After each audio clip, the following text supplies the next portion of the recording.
মহিলাদেরকে আল্লাহ রাব্বুল আলামিন প্রচুর পরিমাণ আবেগ দিয়ে সৃষ্টি করেছেন। তাদের মধ্যে যত আবেগ আছে আমাদের পুরুষদের মধ্যে এত আবেগ নাই।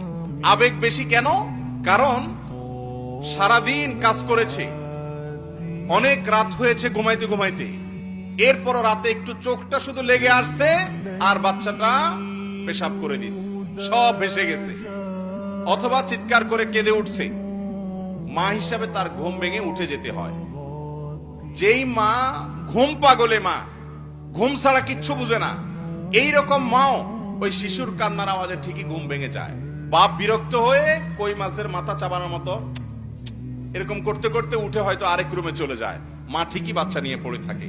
কিসের ভিত্তিতে পারে? তার মধ্যে আবেগ আছে। তার মধ্যে কি আছে? আবেগ আছে, ভালোবাসা আছে, আপনার চাইতে বেশি আছে। যার বুকে আবেগ বেশি থাকে ওই ব্যক্তির রাগটাও এরকম তাড়াতাড়ি হয়। অতএব স্ত্রীর রাগগুলোকে হজম করার মানসিকতা থাকতে হবে, কারণ সে বুক ভর্তি ভালোবাসা দিয়ে আপনার সন্তানদের মানুষ করছে। আবেগ অনেক বেশি আছে, এজন্য রাগটাও একটু বেশি। হজম করার চেষ্টা করতে হবে।